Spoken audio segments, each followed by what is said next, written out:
King of Giants, Slater Augustus, my name is White, I have come to seek your audience. Please grant your disciple that power, and witness what I have done. From the bottomless abyss in front of him, a strange energy rises, followed by a creepy, slow voice. No need for magic, my student.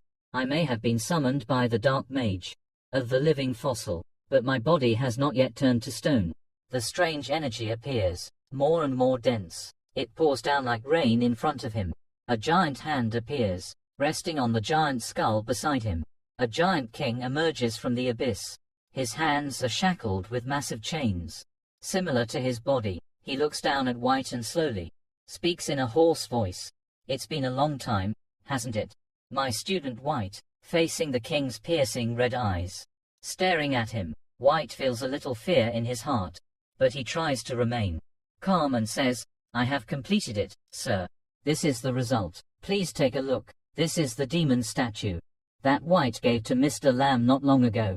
White's master looks at the demon statue in his hand. White examines it for a moment. Then, he reaches out towards White. The energy around him surges. White, in front of his master, feels so small that he could be crushed with one hand. But he doesn't. Instead, he praises White's accomplishment. It's almost perfect. White seems surprised by his master's praise. King Augustus sits on his stone throne. He looks at White and declares, from this moment on, your destiny is sealed. From now on, you are a graduate, my student. All his hard work has paid off. White is overjoyed. You mean? King Augustus looks directly at White and declares, from now on, you are a dark mage. White kneels and thanks his teacher for his teachings. This is his greatest honor, to be guided by King Augustus, and accepted as a dark mage. Don't forget your destiny. He wishes his last student good luck. He watches White's imposing figure leave. At that time, he didn't think too deeply about those words. His heart was filled with joy for being accepted by his teacher, and filled with hope for the future. And at that time, he tried to act like a true dark mage, meaning, becoming strong and elegant. Thinking about it now, it was probably the arrogance of youth that led to a series of events. He opens the orphanage door. The manager says, this way, sir. This is where the orphans live. He means, he doesn't think an important person like him would come to adopt anyone. This person is the Black Mist, Frank White. The old man says there are too many orphans here lately, and he can't support them all. He would be grateful if he gave them a chance. He points to a boy, and asks the old man his name. Oh, that boy. He just arrived, so he doesn't have a name yet. He walks up and greets the boy, and introduces himself as White, a dark mage. He tells the boy that he'll give him two choices: wait for death or go with him and build a career. The surprised manager calls out to him, sir, wait. The boy, with tears in his eyes, says, I don't want to die. Please take me with you. He smiles and says he'll take him. He picks up the boy. From now on, you'll be my disciple. You don't have to worry about dying. Be proud. And from then on, the boy was named Charlie. After a few seconds of astonishment, he smiles brightly. Okay, master. And that's when White got his first disciple. Because dark mages impart knowledge through words, the bond between master and disciple is often closer than family. Later, White took on another disciple named On. With his wealth and power, then protecting them would be very simple. That's what White thought at the time. Back to reality. Charlie, facing Charlie's remaining arm on the ground, he thought, this is because I spoiled him too much. That's why the boy didn't learn to be careful. It's too late. Even though I took revenge on the dark mages who took Charlie's life, I can never find his soul and body again. And without them, even though I wanted to find Argus to revive him, it's all in vain. But the truth is the truth. I've lost Charlie forever. It will always be my fault. An unpardonable crime. Suddenly, he wakes up. A dream. That's strange. He dreamed of his teacher, and was his fate decided? He thinks. Perhaps his teacher had long witnessed that he was being guided by our side, and gave him that gargoyle. He just completed the task assigned to him, and made his teacher happy. He now understands his teacher's intentions. If he had inherited half of his teacher's wisdom, he wouldn't have caused his disciple's death. Or maybe Charlie isn't dead, and escaped through a crack in the dream. He had wished for something so pathetic. In that room full of souls. He thinks, if it's come to this, what good is it to dwell on the past? What miracle am I waiting for? Ridiculous. Suddenly, laughter rings out. He turns around in shock and asks, who's there? This is his safest base in NAC Kim. No one knows about it. Only 2 people have ever been here. Him and Charlie. Teacher, I'm back. The person claims to be Charlie. He opens his eyes wide and rushes out. He's not dead. He was thrown into the dream world back then. But it wasn't too deep, so he escaped. He hugs his severed arm. The demons there kept calling for me. And repeating what I said when you took me in. I don't want to die. Please take me away, teacher. He faints from exhaustion. At the exact moment White opens the door and steps out. He sees his beloved disciple, whom he hasn't seen in years, has returned. White is stunned and asks himself, is that Charlie? At his bookstore, Lim Dai is using a mirror to examine his teeth. The last time, he grew 8 more teeth. Completely different from ordinary people. And now, he feels something is wrong again. Like something invisible is gradually changing. Lim Dai looks at his reflection in the mirror. I haven't changed much, but lately, I seem to be talking more than before. Lim Dai leans back in his chair and chuckles. If I wore a monk's robe, the customers who come to my place would probably open up more, and I could sell more books. And by the way, solve their worries. These things are probably due to the 8 extra teeth that suddenly grew. In Buddhism, when talking about the 32 signs of a Buddha, one of them is having 40 teeth. A beautiful and strong set of teeth is a symbol of the Buddha's gentle speech, the Buddha's kindness to all beings. Having 40 teeth is a symbol of a perfect being. These things, in folklore, I read about a long time ago, but I still feel strange. I'm just an ordinary bookstore owner. How could I become a perfect being? Lim Dai touches the hot teapot he just brewed. He tells himself, I need to ask Inky when he comes back. Just then, a knock on the door is heard. Customers are here. He has to open the door for them. It's still early. I haven't opened yet, and the weather is still terrible. It's been raining constantly, yet someone is here now. I wonder who it is. Lim Dai goes to open the door and finds a familiar face. It's none other than Old White, a language enthusiast, as Lim Dai speculates, and a regular customer at his bookstore. It seems like Old White often visits the bookstore in the rain. And today is no different. He's drenched from head to toe. Rainwater drips from his hat and cloak onto the mask he wears. Despite that, Old White always acts kindly. Like a true gentleman, he takes off his hat, bows slightly, and greets Mr. Lam with a good morning, apologizing for arriving so early. Lam Joy, surprised and worried, looks at Old White, and asks curiously, what's so urgent? Why did you come so early? If I was still asleep, you would have frozen to death outside. At your age, accidents happen easily. You should be more careful. Seeing Old White's appearance, Lam Joy has to admit he's a bit flustered. Lately, the old man has been visiting him quite frequently. The last time, after he recommended another book to him, it seemed like Old White's research was no longer facing difficulties. Usually, at times like these, people should focus on their research and strive for the earliest possible results. If it wasn't about research, then perhaps something else had happened to Old White.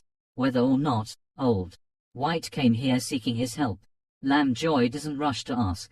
Instead, he pours the old man a cup of tea from the teapot he just brewed. The tea is still hot, perfect for warming up. Old White takes the steaming cup of tea from Lam Joy and smiles, saying, "Thank you for your hospitality." Judging from his attitude and behavior, Old White's demeanor leads Lam Joy to conclude that he's not here to borrow a book, so he doesn't mind chatting with him and developing their relationship. Besides, for book lovers, a short story is a suitable choice to start a conversation. Lam Joy looks at Old White, smiles, and asks, "Right. Have you heard the story of the farmer and the snake?" Old White shakes his head and says, "Number." Hearing his answer, Lam Joy sits back in his chair, picks up his teacup, and begins to tell the story. It's a classic tale. The story goes that during a harsh winter, there was a snake frozen by the roadside, barely clinging to life, just as death seemed to be upon it. A farmer found the frozen snake. Out of pity, he placed it inside his shirt to warm it up. He saved the snake from death. Feeling the warmth and the steady heartbeat inside the farmer's chest, the snake stirred and awakened. The snake lay still inside the farmer's shirt, savoring the warmth, and slowly recovered from the cold. And when it fully regained its strength, the first thing it did was to bite the farmer in the chest.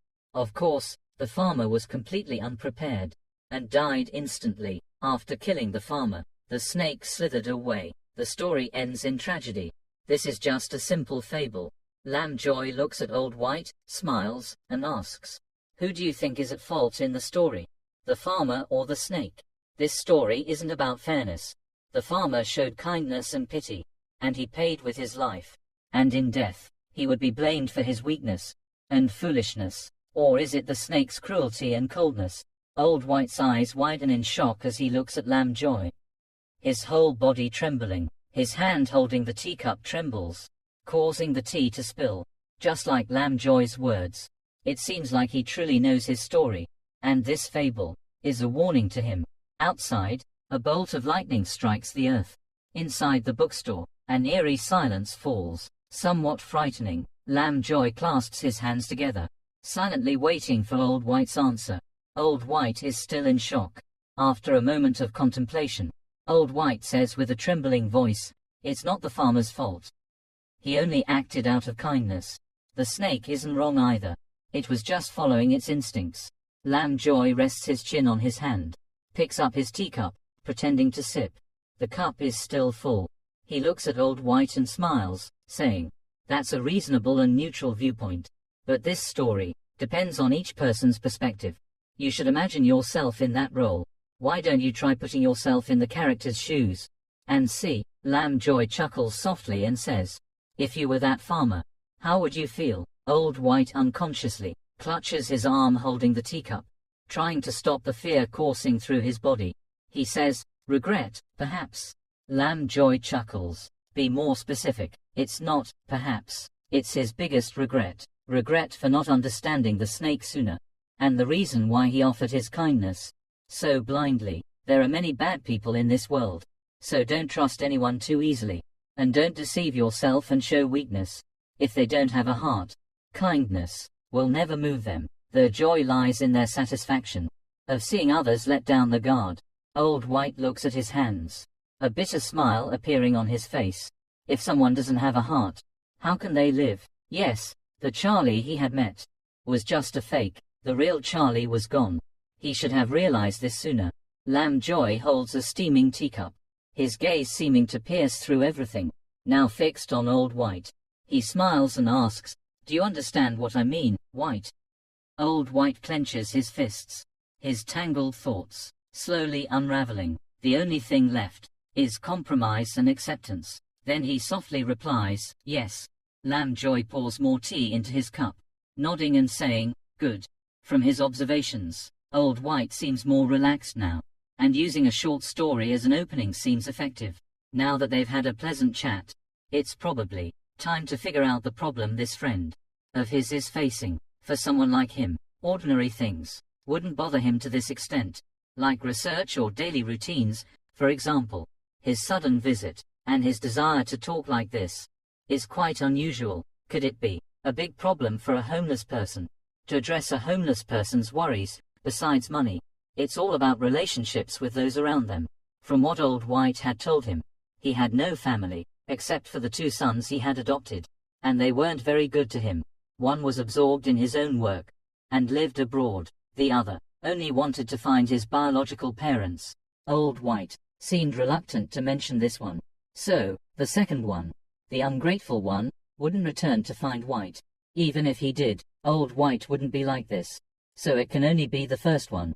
After reaching his final conclusion, Lamb Joy once again hits Old White's sore spot. He says, "Right, there's one more thing. It's about Charlie." White came here to seek Lamb Joy because of this issue. So, if this mysterious bookstore owner can already see the problem, he won't hide it anymore. So White confesses, Charlie has indeed returned. Lamb Joy nods seriously and says, "I understand. If that's the case, then I understand everything." Many problems arise when it comes to dividing a homeless person's inheritance. Whenever a homeless person falls ill, countless strange relatives suddenly appear. Speaking of which, Lamb Joy gets annoyed. So he frankly explains the misfortune that might befall a homeless person to Old White in a tactful manner. It may be sad, but I have to warn you. It's possible that those distant relatives might have ulterior motives for their sudden reappearance. Charlie returning at this time might not be the person you remember anymore. People often suddenly return after a long absence, vanishing only to use words to deceive their families. They only want promises and benefits from you. Do you truly want Charlie back? A relationship like you had before, with him truly returning? Is this the Charlie you want? The more White listens, the more he trembles. It's evident how deeply Lamb Joy's words are affecting him. Seeing White's reaction, Lamb Joy delivers the final blow. He says coldly, "This may sound harsh, but as I said, do you really want to be that farmer and give your affection to a cold-blooded snake?" At this point, White's demeanor suddenly changes. He grits his teeth, gripping the teacup tightly. Anger surges through him, and then the anger is replaced by resignation and acceptance. Lamb Joy's words are not wrong. He's currently deceiving himself. The Charlie he knew had been gone for a long time. The only thing left alive are his memories. Back then, Charlie was still a young boy, full of life and energy, always brimming with enthusiasm and mischief. He always called him Master. One day in the past, the energetic boy came to him excitedly and said that he had come early to see him because White had asked for him. He came right away. The moment he saw Charlie's bright and cheerful face, White took something like a stone and threw it right at his forehead. White, who was doing research at the time, saw Charlie appear like that and scolded him with a stern face. "How many times have I told you, knock on my door before entering? And I've reminded you again and again to be cautious of those dark mages, and call me Master with respect." White grits his teeth, annoyed, as he looks at Charlie. From beginning to end, Charlie remains carefree. He rubs his head and says with a smile, "Understood, Master." White is exasperated with his disciple. He has scolded him enough. He returns to his work with Charlie, trying out some more experiments. Since his other disciple, one, is out, this is something they often do together. One is the other disciple who went abroad. This was a common occurrence for the two of them. Thinking back, those were indeed good times. But perhaps he lost himself in those memories. And maybe he could no longer distinguish between reality and illusion. He had buried himself in that false reunion, and chose to deceive himself, just to relive those days with Charlie. Lamb Joy's words hit White hard, leaving him stunned. It makes him realize it's time to stop reminiscing. What's gone is gone. Facing Lamb Joy's question, White says coldly, "I know. I just wanted to be with him a little longer, even if it meant deceiving myself. But all dreams must end. One can't sleep forever." That Charlie is no longer the Charlie he knew. White looks up at the sky, trying to hold back his tears. He says emotionally, "Thank you. This is the second time you've given me valuable advice. I know what I need to do now. I should face reality. It might be better that way." With that, White puts on his hat with newfound resolve. He thanks Lamb Joy and leaves. There's no more delaying what needs to be done. Lamb Joy, as always, remains behind the counter, watching White's retreating figure. He adds, "As long as you know what you're doing, with your wisdom, I believe you'll handle this well, White.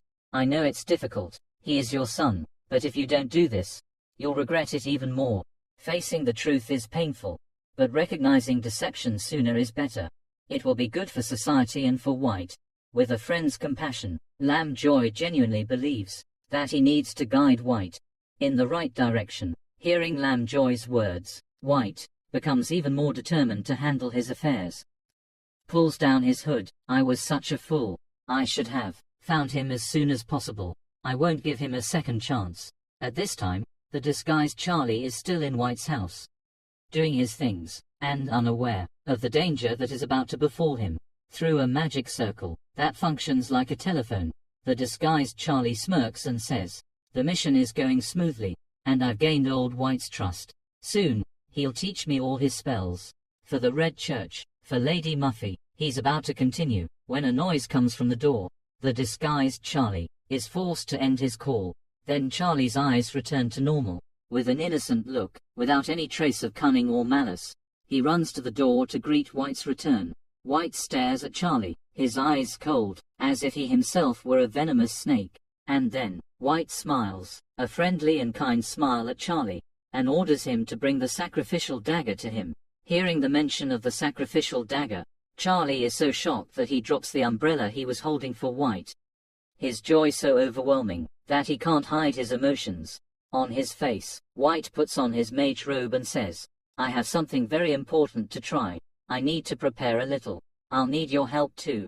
Go." The disguised Charlie is overjoyed, and goes to get the sacrificial dagger as White requested. He's feeling triumphant, unaware that behind him, White is preparing a grand ceremony for him. White slowly walks, step by step. Step by step, black magic from his shadow slowly spreads. On this side, the disguised Charlie finds White's sacrificial dagger. He's overjoyed. The mission is just a step away from becoming a reality. This sacrificial dagger is only used when White is about to use some special skill. Maybe they're too confident in White's love for Charlie, and don't think about the fact that White could kill his beloved disciple with his own hands.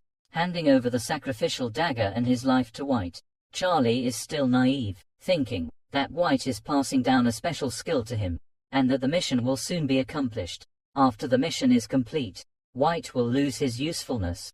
The disguised Charlie will use the face of his beloved disciple to send him to hell. Old Charlie raises the sacrificial dagger in his hand.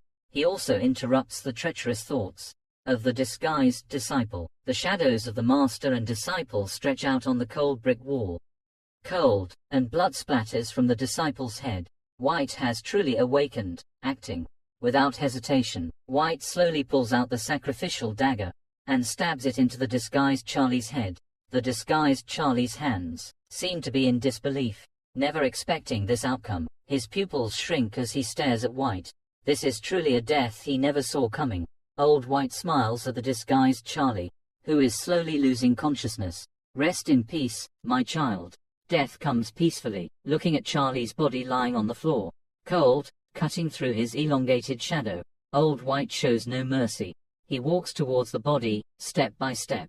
He bends down, and gently touches the exposed foot with the sacrificial dagger. The flesh and blood are absorbed into the dagger, leaving only a cold, white skeleton. White looks at the body and mutters something like the evil one's hymn. The truth is gradually revealed, appearing before his eyes. The one who orchestrated this is Muffy, his old enemy. The scene changes to a place that resembles a cave, but not quite. The weather is still terrible, raining constantly, causing water to pool around the entrance. This is the secret prayer hall at the Red Church headquarters. Inside the prayer hall, there is only a purple-haired girl kneeling on the ground, her head covered with a large shawl. She prays devoutly towards something in front of her. In front of her is a blood sphere, and on the ground, blood is being pulled towards it by an invisible force. It slowly moves, crawling towards the blood sphere on the altar. The blood sphere gradually takes shape, forming a blood-red magic circle.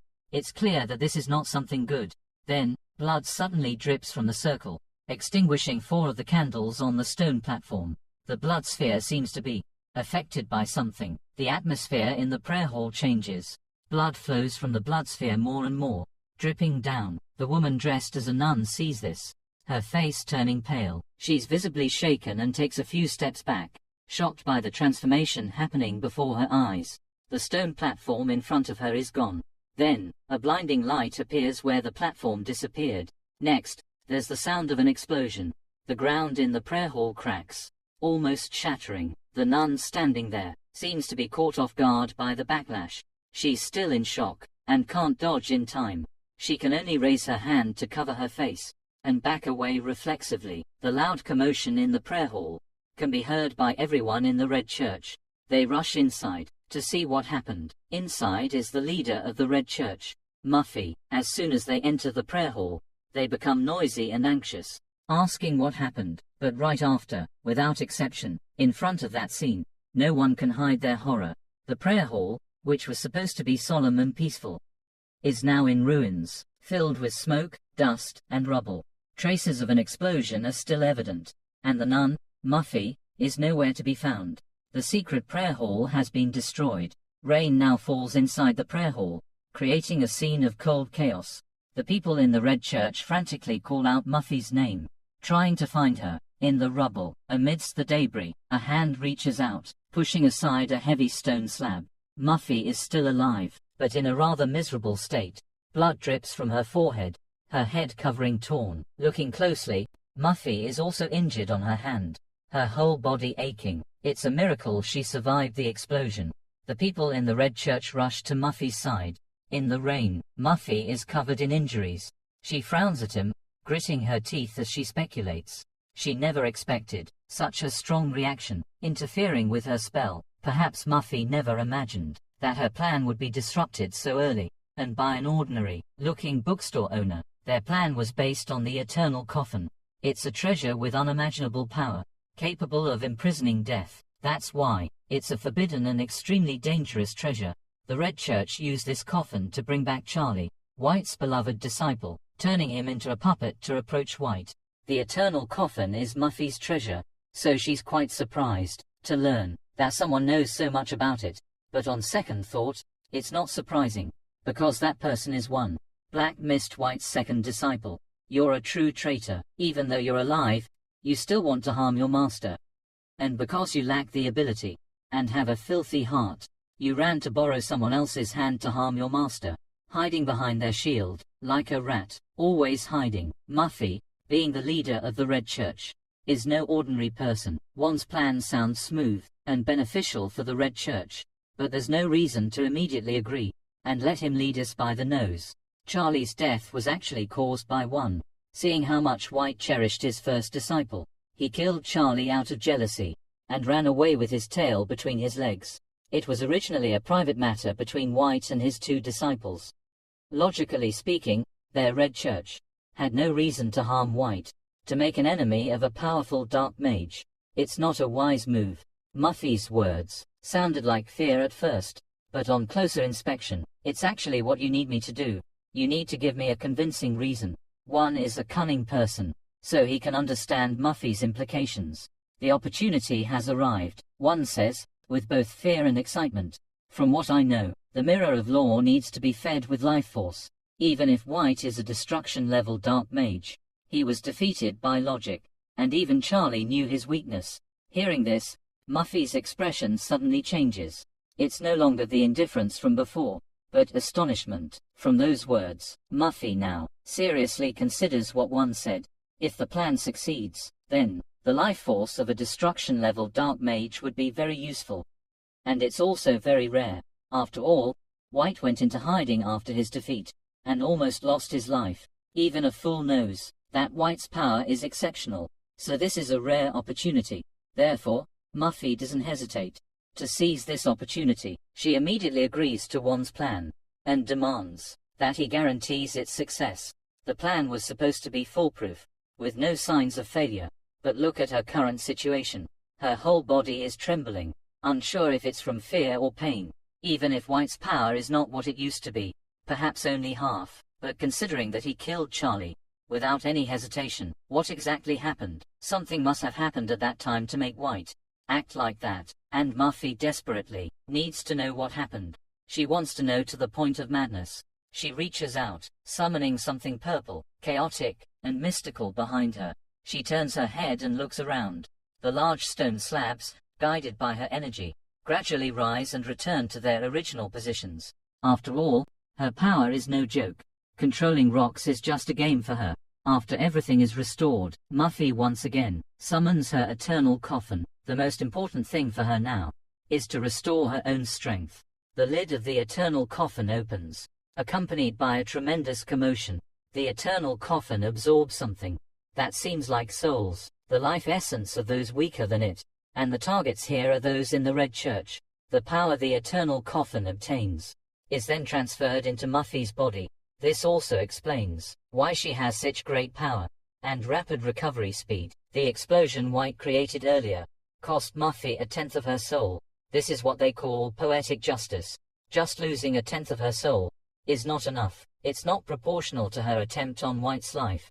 But villains never pay much attention to such things. Muffy's head is filled with thoughts of revenge, when suddenly someone from the Red Church rushes in to report that the White Wolf's captain, Hylice, is requesting an audience. Muffy is preoccupied with thoughts of revenge.